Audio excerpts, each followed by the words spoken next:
Bom dia, irmãos. Deus abençoe o seu domingo e que seja um domingo gracioso e de paz. Abra sua Bíblia no Salmo 24.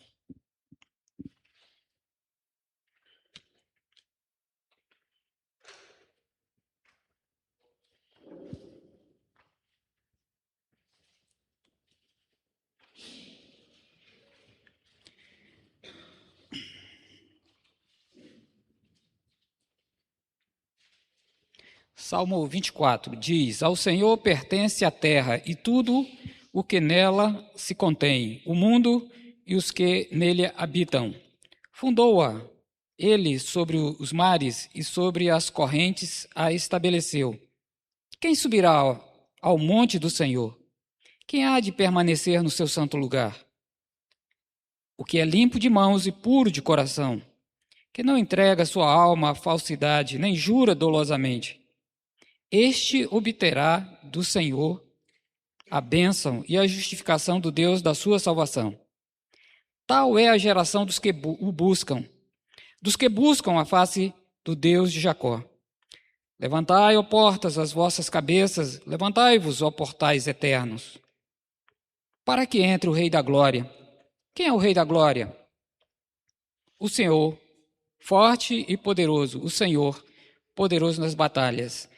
Levantai, ó portas, as vossas cabeças, levantai-vos, ó portais eternos, para que entre o Rei da Glória. Quem é o Rei da Glória? O Senhor dos Exércitos, ele é o Rei da Glória. Compôs Davi esse lindo salmo. E esse salmo tem tudo a ver com a nossa vida, conosco. É um salmo extraordinário, porque muitos comentaristas acreditam que esse salmo ele foi recitado quando Davi ele estava entrando em Jerusalém trazendo a arca. Você lembra daquela cena, Davi dançando na frente da arca e entrando em uma multidão, 30.000 pessoas acompanhando um cortejo extraordinário? Talvez depois desse episódio não aconteceu mais em Israel. Até. Vocês vão entender o até. Mas aquele dia foi um dia glorioso. Então, provavelmente, eu vou trabalhar nessa linha de que esse salmo tenha sido mesmo, naquela ocasião, recitado pelas pessoas que estavam ali. Davi falava uma parte e o povo repetia, como se fosse um refrão, de forma que foi um dia extraordinário. A arca estava chegando a Jerusalém depois de tanto tempo, e a arca representava a presença de Deus. Mas eu quero dizer que esse salmo ele tem um sentido triplo. Tem 3 sentidos aqui, é isso que a gente precisa tratar nessa manhã. Primeiro sentido, o que aconteceu nos dias de Davi, lá, naquele momento. Então, Davi, ele vai dizer: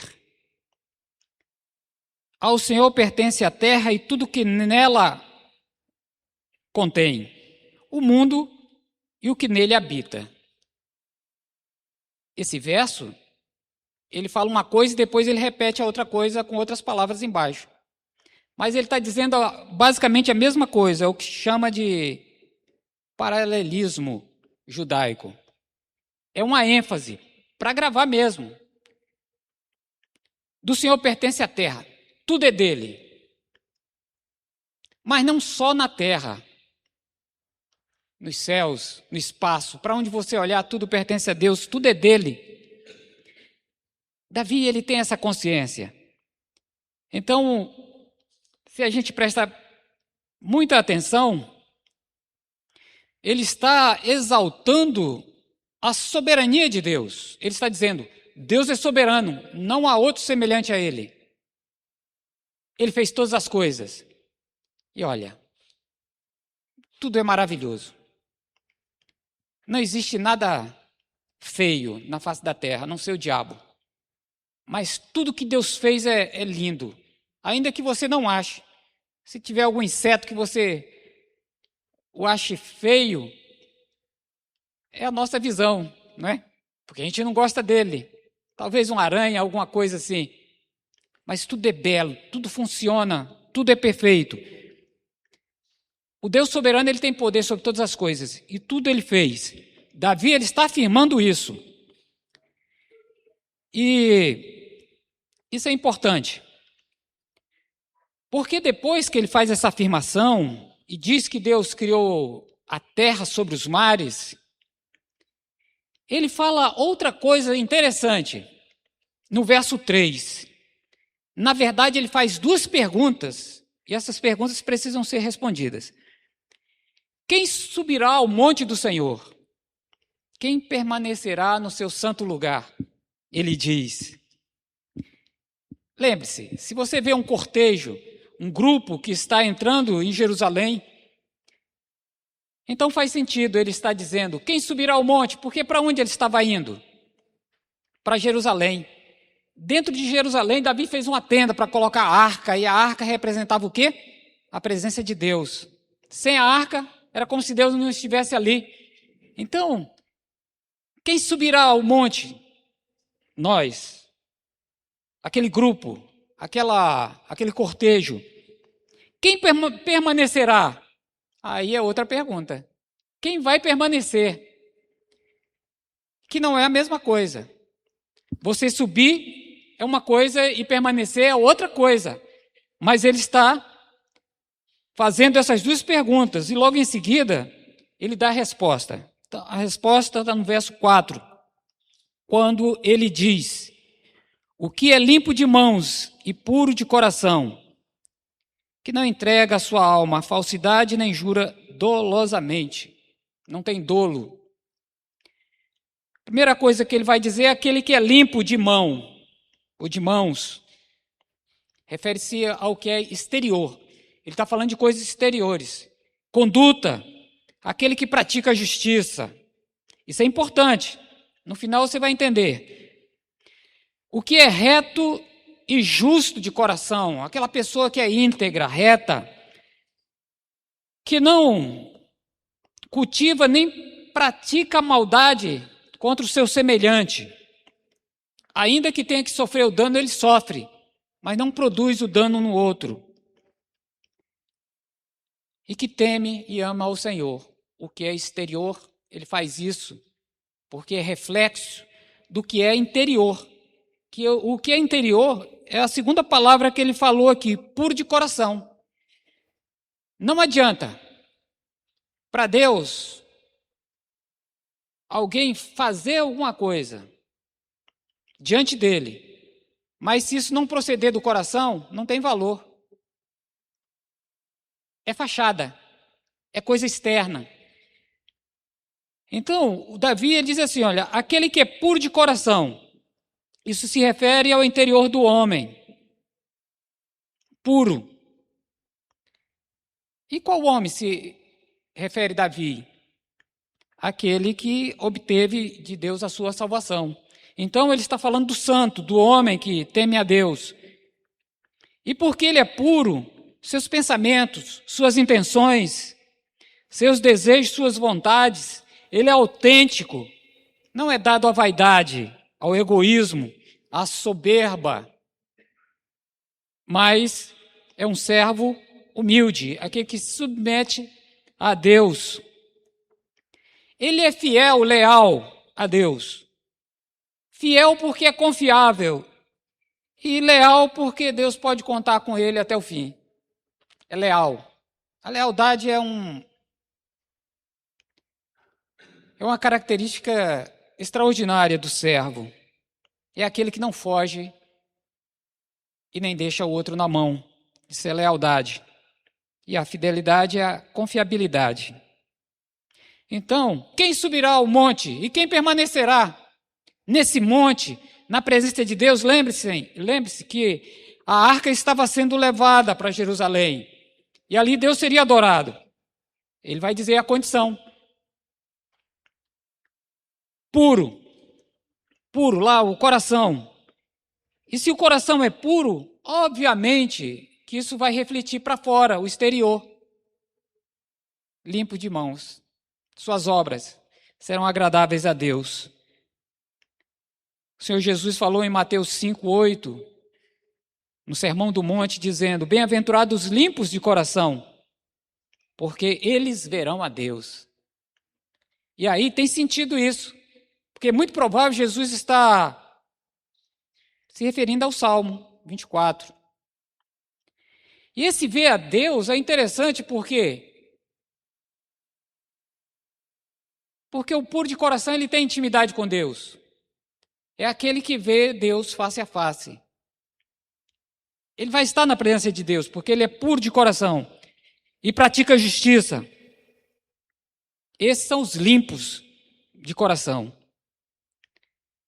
Essa é a imagem de um servo desejado pelos céus. Deus deseja essa imagem em seus servos. É a imagem de um servo que não vive de aparências. E essa é a condição que abre as portas da intimidade com Deus. E também torna o coração sensível a Deus. Por isso está diante dele face a face. Mas então, depois que ele diz isso, aí aqui no verso 5, vem uma promessa. Uma grande promessa, extraordinária promessa. Este obterá do Senhor a bênção. Quem que obterá a bênção? Aquele que é limpo de mãos e puro de coração. Esse obterá do Senhor a bênção e a justiça do Deus da sua salvação. Ora, se Deus é da sua salvação, está se falando de alguém que é salvo, que já encontrou a salvação. Ele obterá a justificação de Deus. Deus o terá por justo. E ele obterá a bênção de Deus. A bênção. E aí ele vai dizer que esse verso 6 está ligado aos outros versos. Tal é a geração dos que buscam a face de Deus. Quando ele diz tal é a geração, agora ele não está falando de um indivíduo, ele está falando de um grupo. E lembre-se, quando ele estava subindo para Jerusalém, ele ia com uma grande comitiva. E ele afirma que a geração dos que buscam a Deus, que buscam a face de Deus, é a geração que terá um coração puro e mãos limpas. Vocês entenderam? Sai de um indivíduo agora para um grupo. E essa será a intenção mesmo de Deus. Deus espera e Deus deseja que a face dele seja buscada por uma multidão. De um para uma multidão. Essa é a característica da geração que busca o Senhor. Essa geração que busca o Senhor, porque busca, terá um coração puro. Ora, aquele que busca, quanto mais perto de Deus, mais nós vemos a nossa fraqueza, a nossa iniquidade. E aí tem todas as ferramentas para se humilhar diante de Deus e obter dele o perdão e a justificação do Deus na nossa salvação. E quanto mais busca a face de Deus, mais puro vai ficar de coração e de prática, o interior e o exterior. É isso que o salmista diz. Tal é a geração dos que buscam. E de repente, ele muda o discurso,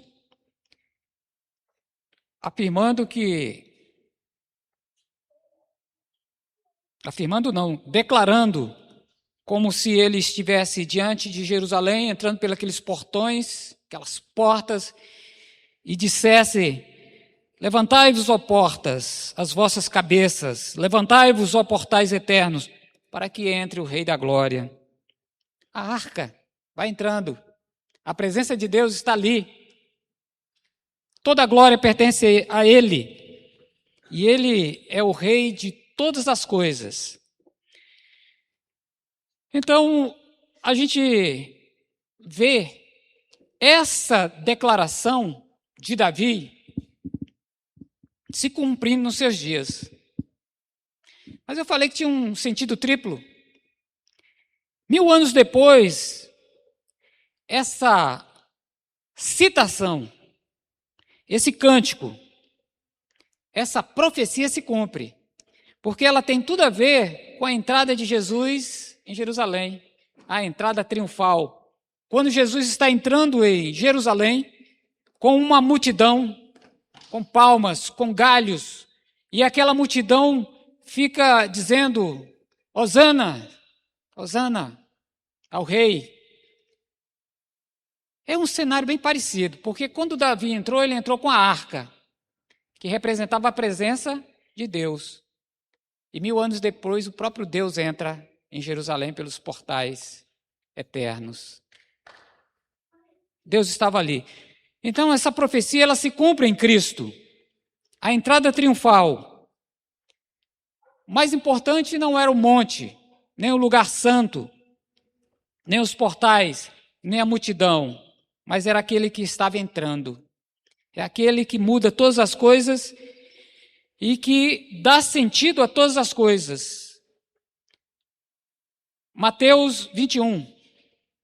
Mateus 21. Do 1 ao 11, vamos ler aqui na tela?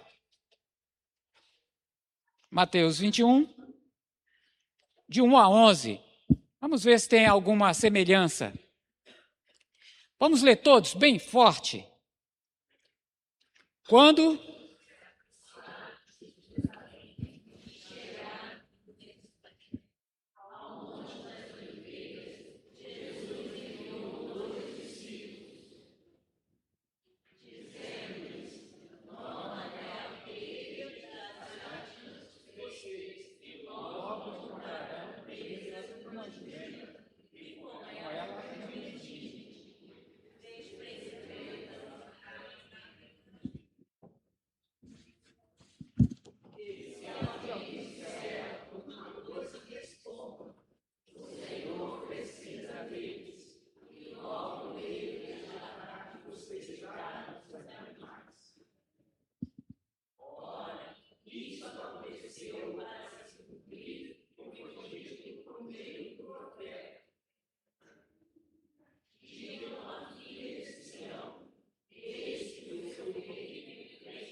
tá bom. E quem é esse? Você pode dizer? Ele é o Rei da Glória. Rei da Glória. Então, literalmente se cumpre o que Davi falou. A gente sabe que muitos salmos se cumprem em Jesus. E aqui a gente vê se materializando algo que 1000 anos antes tinha sido pronunciado. Mas aí eu quero fechar. E quero fechar com o terceiro significado. Você tem o significado de Davi, a entrada real dele. Você tem a entrada de Jesus em Jerusalém, 1000 anos depois, a entrada real, que se cumpre a profecia. E aí nós temos um cumprimento celestial, que é a terceira. A entrada nas glórias eternas do rei e da sua noiva. Apocalipse 7, projeta por gentileza Apocalipse 7, 9. Eu quero ler o 9, o 10, o 16 e o 17. 9, 10, 16 e 17. Vamos para o 9 aí. Vamos ler todos juntos para a gente concluir? Depois dessas coisas...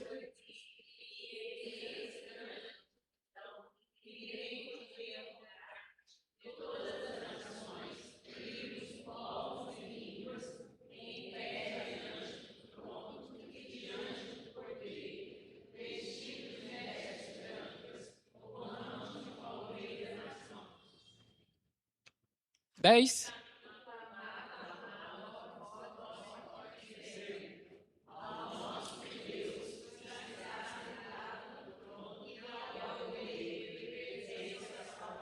É o Deus da nossa salvação. 16 e 17.